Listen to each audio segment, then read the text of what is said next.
Good afternoon, Steve Fountain here, the Light and Champion. My pleasure to be interviewing Dean Mize. Now, Dean was a graduate from Center High School in 2006, and for those of you who might not immediately recognize him, I'd have to say Dean's probably was involved in one of the more iconic photos from Hurricane Harvey when he was seen rescuing an infant, and that was a pretty hectic effort. It took most of the day. We'll talk a little bit about that, but Dean, thank you for taking time. We are here at the Bounds AV studio off the square in Center. Now, Dean, you were in Center when that storm started. How did you wind up heading down there? Well, I came in to see my family, and my actual business partner called that morning. He said, "Hey, it's about to hit Houston. Let's take your boat." And I was like, "Is it really? Okay." And sure enough, I left here at lunch, went to Tyler, and we loaded up. We got a few donation things to take with us, and we headed on down. And we put together a bow fishing dispatch type group on Facebook Messenger. That way it was, because there's other apps and stuff, but it was just too many people on it. And our first dispatch was a 3-week-old infant on the roof on Beltway 8 in Tidwell, I believe. Wow. So, I mean, you had just basically gotten down there. Well, we were still 2 hours away in a truck. Oh, my gosh. This lady had tweeted, and one of our dispatch saw it, and they said that's where we went. I don't know anything about Houston. She said, all right, that's where it is. And we tried to put in, and we couldn't get in. And we tried this way and couldn't put in. And after 3 or 4 tries of unloading the boat on the exit ramp, or the road or the red light, and we finally got to that actual intersection, and we tried and tried and tried, and 7 hours went by and we still couldn't. And we drug I have a 22-foot flat bottom, and it's not heavy by any means, but you can't pick it up, and we drug it for 300 or 400 yards, and finally I called an airboat. I called another guy. They were on their way down and from Longview, and he was about 45 minutes away. So it's just mid-hurricane. It's pouring down. So I took my waders off, and I'm just waiting, and all of a sudden I hear an airboat. I'm like, okay, I don't know who it is. Grab my life jacket, run out there, forget to put my waders on, which it doesn't matter anyway. We were soaked. And I hop on. Didn't know this guy. Never met him. And then I said, I have this address for this 3-year-old. It's 2.4 miles that way. But we had to cross over 2 roads, and we couldn't get our boat across. And he said, okay. And we went, and this camera guy, which I told Aaron on the way down, Aaron and Tony, I said, don't look at a camera. Stay away from camera helicopters or news boats or whatever, because that's not what we're doing it for. And I'm still kind of upset about all that, but it's God's plan. So we'll see what happens. And we get there, and sure enough, we make our way back there, and we get there, and we look on the roof, and nothing's there. We're like, okay, let's check the other side. We get to the other side, and there's a yellow blanket, but no baby. Oh, man. And we kill the airboat, and we're just so upset. We're nearly crying, and then we hear screaming over there. And they have her in a blow-up swimming pool, just a little small one with blankets all over her.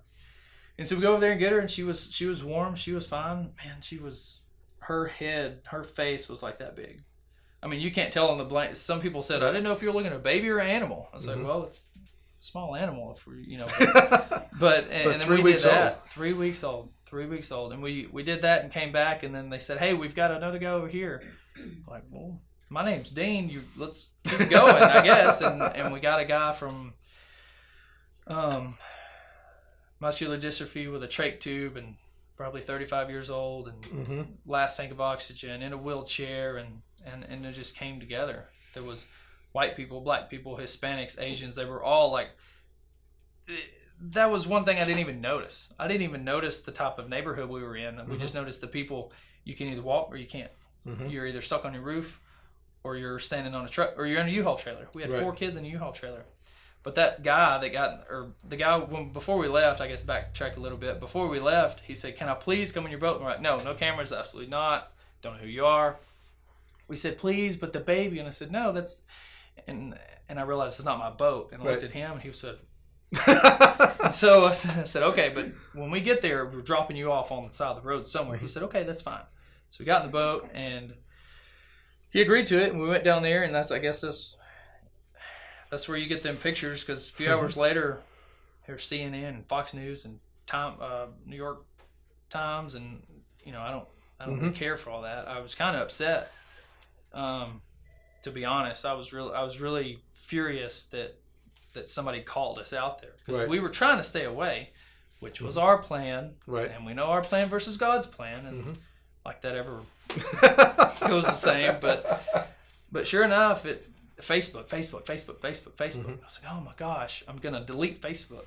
And then I realized the power of Facebook Live, which I've done one before then. And then we started to sharing our location, and I shared my phone number, which I thought was a mistake, because then everybody's calling me, but it was addresses. We get calls from people in Nacogdoches and calls from people in different states. Hey, my family's here, they don't have a phone. Give us the address. I would dispatch it out to our dispatch system over, Katy to Vider. And so it worked out, and we did all we could that day. And then, because we were one of like 3 boats there when we got there, and then 5 hours later there's Coast Guard and military and helicopters, and so we said we're out. They've got it here. We're gonna go to Buffalo Bayou, I think is what it was, where it's high water. I mean, water over the roofs, and we did what we could there. And go ahead. Well, when you first got down there, and you talked about offloading the boat, you offloaded off an off ramp, all that, and the storm's raging at that point. So how deep is the water when you started, and was it climbing while you were there? That particular intersection, we had a jacked up truck that hooked up to our boat, random guy, and he backed us up probably a quarter of a mile down the road. And then when we were done, people were launching at the intersection. So I don't know, a couple feet, I guess. Okay. But that couple feet makes a big difference when you get to somebody's house and they're this much from coming in, and then 5 hours later there's this much in their house. Right.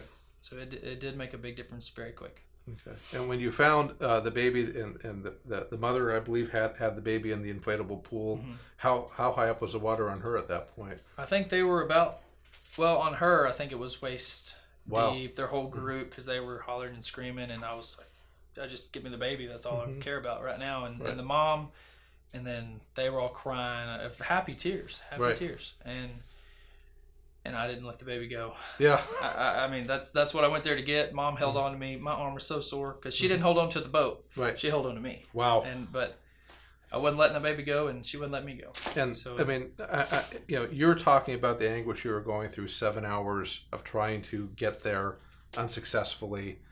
And I mean, I'm just trying to imagine 7 hours or more that mom's there with the water coming up. I think she was there a total of 11 and a half hours. Maybe I'm mistaken, but right in there between 11 and 12 hours of sitting there on the roof. And then, of course, the last few hours they got down, and somebody helped her. The community there came together and helped her keep the baby warm. And she had a carton that she had some milk in and stuff like that. But wow. And when you're talking about the rescues in the boat, I mean, you got to keep in mind, too, that the balance on the boat's critical. What was it like trying to load people? You talked about the guy with the trach tube and the oxygen tank. What was it like trying to load these folks on to keeping the boat stable? Fortunately, I mean, it was a smaller airboat. I think it was like 15, 16 foot. So it was small to begin with, which was great because we wouldn't have got to where we were if it was any bigger of an airboat. But unfortunately, and I guess luckily, the ones after that, they were in a neighborhood. So we pulled up actually to their front door, and they already had water in their house. And and the guy with the trach tube, he was still in bed, and Mom, which the cameraman was bilingual, so that helped us out a lot because I don't know much Spanish, and neither did the guy in the boat with me. And so they helped calm Mom and calm Dad and calm the guy. But yeah, it was, for the most part, sometimes a little sketchy. I can't tell you how many rescue boats or law enforcement boats I saw flipped or sunk, or especially just those, probably 20 or 25 over the week of highly trained boat drivers. Right. The current just took them, or the cross waves is really what it was, because there were so many boats down there that the cross waves got a lot of people. Sure. But we carried him, I guess, we carried him in the wheelchair out to the boat, and then picked him up, put him in the seat, and then wheelchair in, and then Mom said, I'm not going, I'm staying here. Well, then I guess I don't know what she meant, but she got in the boat and left with us. So we were kind of, and at one point later in the week, I was actually standing on the side of the airboat, hanging on this way to even out the weight so we could get people in. It's just. Now, did the gentleman who had the airboat, did you wind up staying with him for a long period of time? No, we actually lost contact. And you still don't know who he is, right? About 3 or 4 hours. Jason. Oh, you found out. Someone. Yeah, it's in the CNN and all them. But I think we're meeting up this weekend in Houston. They're a big fundraiser, and they invited us to, which I feel bad because we still need to go down there and help. But at the same time, we can help. By us speaking out, we can help those who we encountered. The churches doing shelters and the people that lost their homes. Oh, that's okay. We know people over here, our friends, they'll open up their homes. Or people who's just given all they have. Right. And, nothing against the bigger companies. But they have plenty of recognition. These other guys and families, they don't. Right. They're just doing it they don't want any coverage either. Well, and let's talk a little bit about that first day. Because, you're here, you decide to go get your boat, you shoot down there, you're immediately in this 7-hour effort to try to get to this family. You get them on the boat. What happens to your day from there? I don't know. I don't remember. I remember the first rescue and the last rescue, and that's everything in between was just so tunnel vision that we gotta go. And it was just nonstop then. Well, it's okay. We gotta, pretty much. And then the whole first day was pretty nonstop until it got where so many boats were coming to help that they were starting to crash and flip, and just too many cross waves, and people didn't know how to handle the cross waves. And luckily, we didn't sink. We had some guy run into us, but it didn't hurt anything. It broke some of their lights, but it was. And then we went up to Buffalo Bayou or Green Bayou or somewhere, and we got some dogs. And luckily, every house we checked or every dispatch that we had, no one was there. Right. So they'd already left, it was kind of frustrating because we went to people to nothing for 6 hours. So and then the next day we ended up in the Lake Houston area. So I guess the Crosby or North Lake Houston, and a lot of the same thing, because by that time between there and Kingwood there were so many boats, anywhere from kayak to really bay boat, anything that would float, like 25-foot bay boats. Wow. So they got everybody out, but again, the last 4 or 5 hours we just went and we go to a house and they were already gone. Right. So we packed up and we went somewhere else where there's not a lot of boats. But I don't remember what days, but we ended up on Beltway 8, and then we went to Buffalo Bayou, and then we went to Lake Houston, to Kingswood, and then from there Vidor, Orange, and then back to I guess Mauriceville, Silsbee, and the last few days we were in Lumberton, Koontz area. Okay. And by that time it was pretty sketchy, I guess. I don't know, not really sketchy. They had a mandatory evacuation. They said no boats out, everybody's gone, airboats stay put, type thing. So, and it was either military, police, or armed airboats. Wow. And by that I mean sheriff, game warden, state police, U.S. Marshals, everybody, military, and so that was comforting, because before, we had fire department or local PD, which was fine because it wasn't as dangerous as we anticipated. But then it got to the looting started, and some people even stole a fire truck. So they overtook a fire truck with 3 or 4 firemen in it, and then got to where it's starting to become a recovery situation. Right. And that was, yeah, that's rough. Indeed. What's it like trying to navigate? These aren't waterways; these are streets, highways, and you have flow wherever the water can come in from is flowing into you. What does that create when you're trying to navigate a boat? A lot of planning ahead, because if there's a boat in front of you or behind you or coming across, and we're downtown Kingsville, and there's cross current coming this way and this way because it's pushing through all these houses and apartments, and that's what started flipping a lot of boats. Because I know there's one on Facebook where there's a rescue boat, a big rescue boat, and it's going, and I guess the current took it, and and it just flips because it hit a tree or a fence or something. Okay. But a lot of times we had to get on pad. We had to just, all right, hold on and get on and go, I don't know, 30 or 40 miles an hour, and then get across the current because it's going to push you whether or not. So we just prayed, and that's about it. Pray and gas on it, I guess. I mean, that's really it. That's all I know. When you offloaded, I mean, basically, were you at a place where other people were, and so you're leaving your truck, you're leaving your trailer as you guys go off? Or were there like staging areas that kind of impromptu set up? Yeah, our first one was under a bridge, and there were 5 trucks there, and a lot of big lifted trucks came, and they were trying to drive down, and which was great. It was 2 or 3 foot, and then it dropped down to 8, so they could only go so far. But without them, we wouldn't have got in the first place. Random people, just even if they couldn't speak English, we worked together. Wow. And yeah, and then it became a staging area, and then we just kind of left it where it was and hope and pray that nobody stole our truck or broke into our truck, or because we had everything in the truck that we didn't have in the boat. Right. And we pulled, I mean, there for a few days we didn't even have a cooler in the boat because of weight. We wanted to get as many people because we figured a cooler's a person. So right. Wow. keep it safe. Yeah, basically then you were eating, sleeping out of the truck for most of that, or how did that? Did you sleep?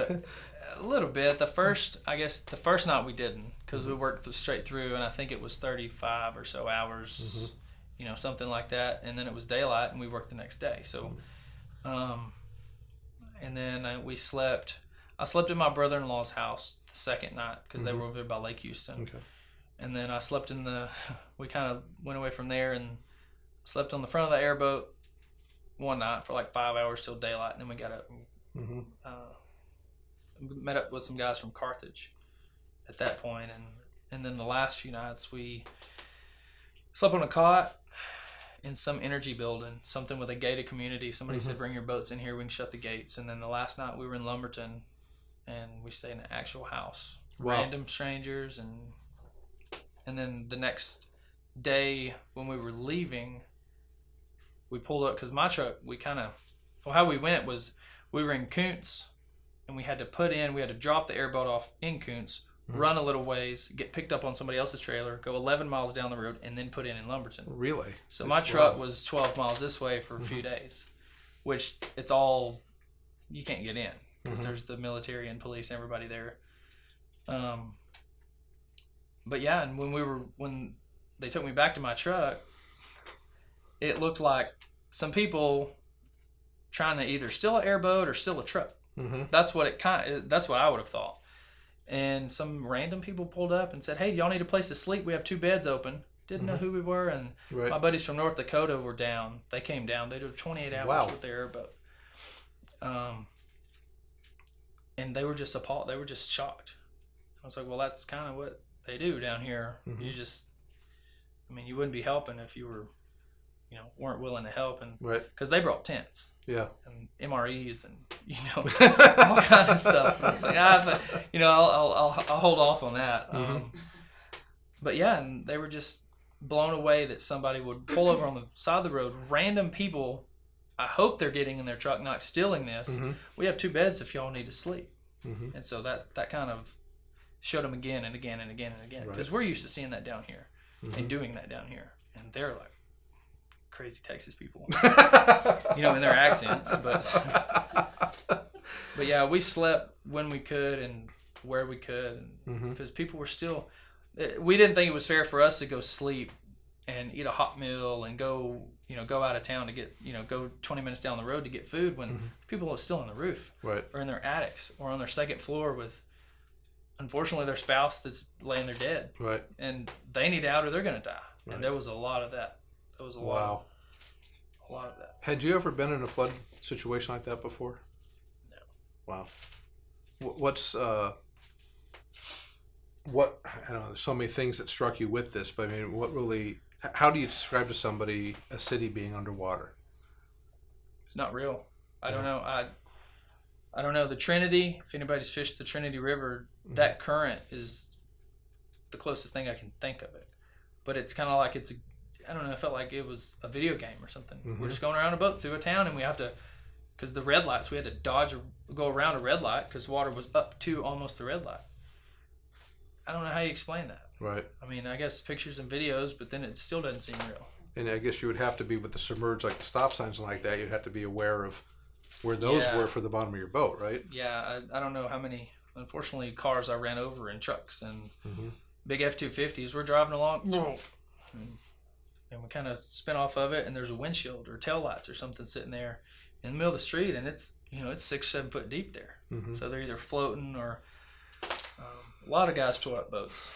A lot of guys. I mean, they took their own truck, their own boat, their own money down there, and came back with no truck, or no boat, or totaled boat, or sunken airboat, or whatever. And I mean, guys from Center, guys from Shelby County, guys from.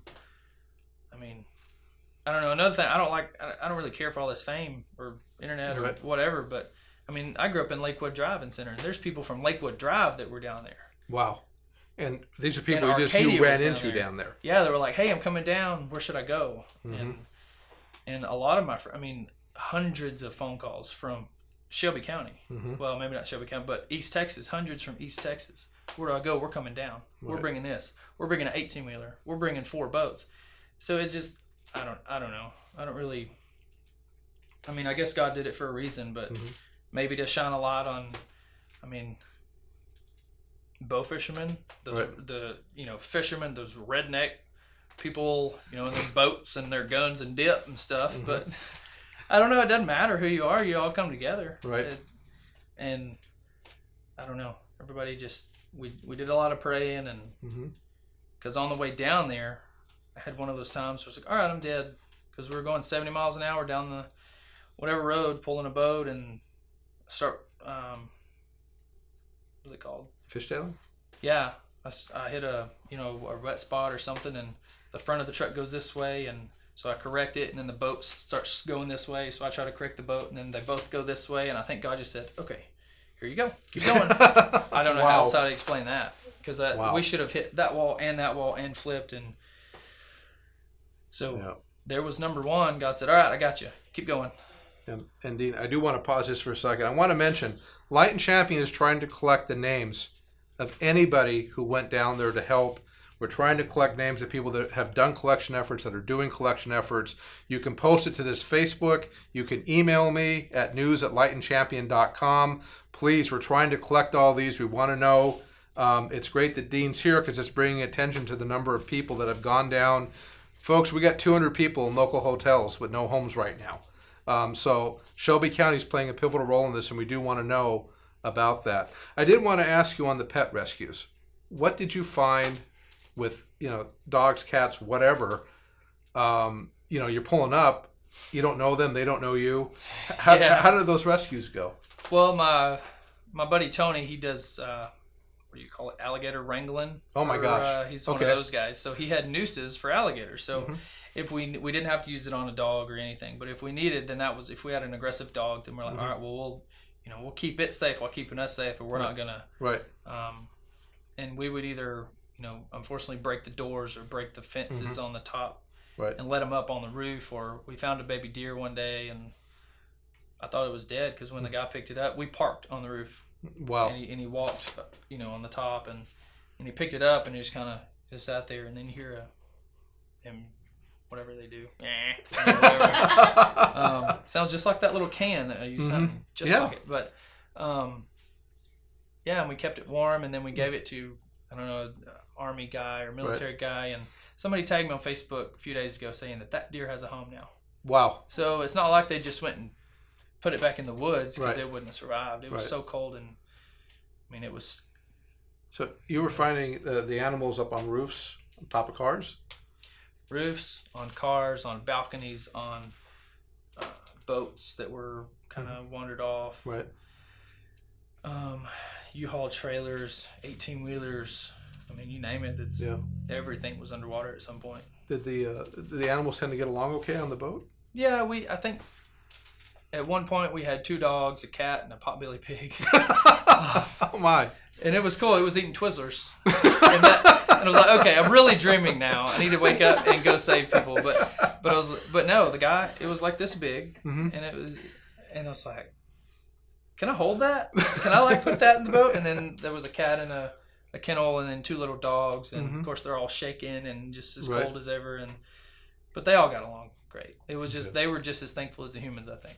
No. They didn't care who it was. And then we got a we got a dog out of a 2-story window because somebody had messaged somebody, and the guy in Kingswood, Kingsville, whatever, Houston, he got life flighted out, but he said, I need my dog Duke.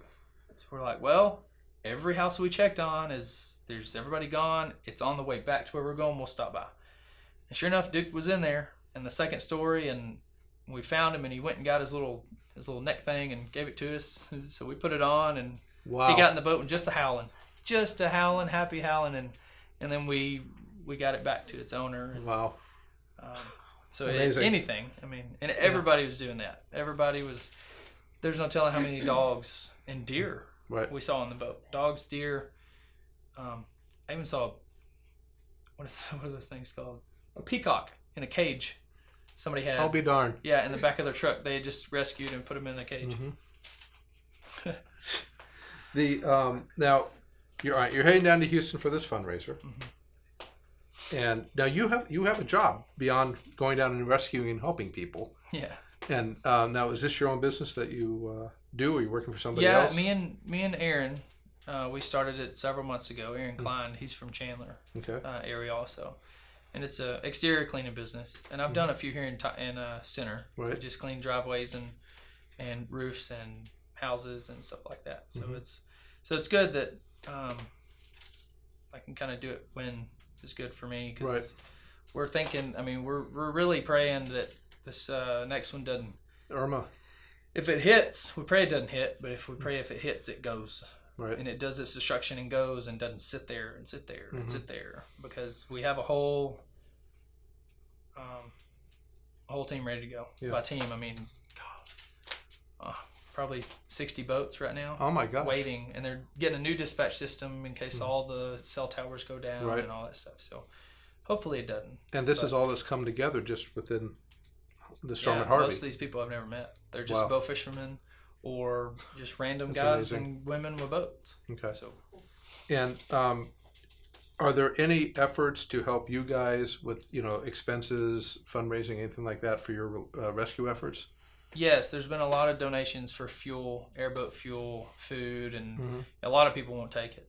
Okay. We'll just pass it on to whoever needs it, any evacuees, any.